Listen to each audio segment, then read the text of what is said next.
Someone in the crowd said to him, "Teacher, tell my brother to divide the inheritance with me." He said to them, "Man, who set me to be a judge or divider over you?" And he said to them, "Watch and be on your guard against all kind of greed, for one's life does not consist in the abundance of possessions." He said then to them a parable. The land of a rich man produced abundantly, and he thought to himself, "What shall I do? For I have no place to store up my crops." And he said, "I will do this. I will pull down my barns and build larger ones, and there I will store all my grain and my goods. And I will say to my soul, Soul, you have many good laid up for many years. Relax, eat, drink, be merry." Then God said to him, "You fool, this very night your soul will be demanded from you, and then the things you have prepared, whose they will be? So it is with those who store up treasures for themselves, but are not rich toward God." Good morning. Welcome to a short biblical reflection on the Gospel according to Luke chapter 12, verses 13 up to 21. The Gospel reading for the 18th Sunday in Ordinary Time, Year C.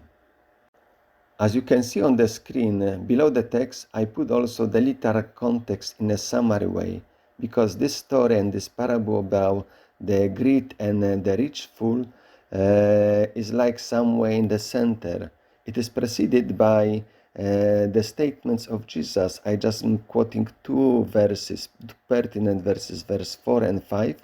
"Do not fear those who kill the body, and after they can do nothing more.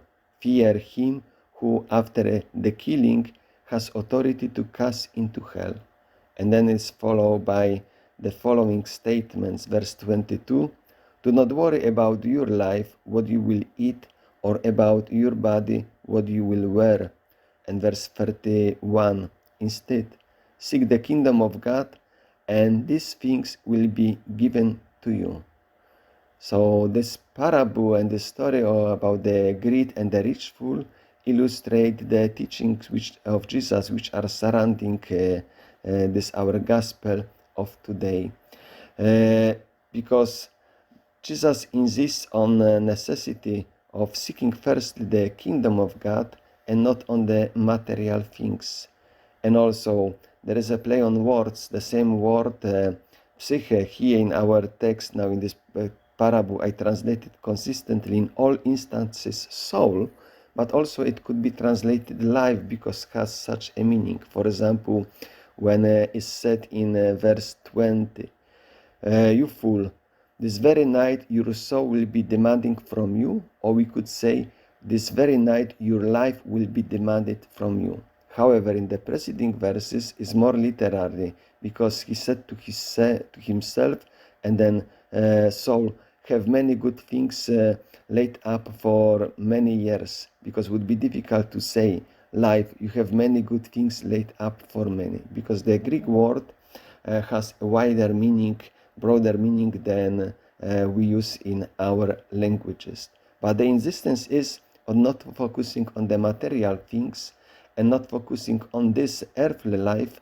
but focusing on spiritual things, focusing on Jesus and the life to come. We'll see also the biblical context. In the first reading, we have also from the book of Ecclesiastes, from chapter 2, but only verses 21 up to 3. I would add also the following verses, starting from verse 24 up to 26, because they form one unit and give a better understanding. When we read only those three first verses, the outcome, the teaching is negative. I read it.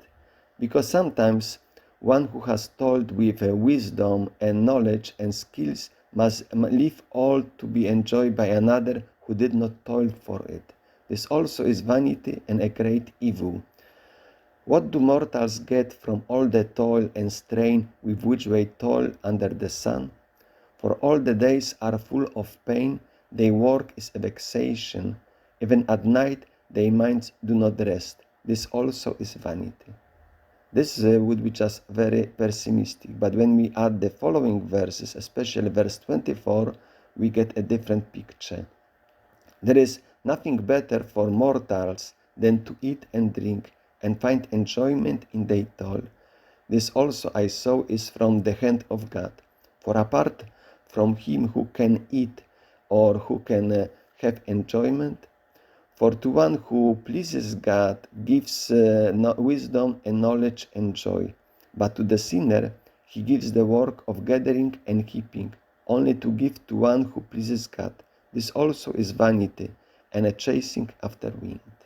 So now we have the positive image that God gives to the one who is pleasing him, gives him wisdom and knowledge and joy. And this enjoyment is expressed in verse 24, that there is no better for mortals than to eat and drink and find enjoyment in their soul. And this is also from the hand of God. The concluding statement that this also comes from the hand of God makes it very important, because sometimes it is interpreted also in a very hedonistic way, just to drink and eat and have enjoyment, to have pleasure. But when we see it from God's perspective, and also connecting with verse 26, for the one who pleases God, God gives wisdom, knowledge, and joy, in contradiction, in opposition to those who are not pleasing him, to sinners, because then sinners only are gathering and heaping in order to give to the one who pleases God. I would like to wish you a nice day and fruitful reflection on this gospel reading. God bless you.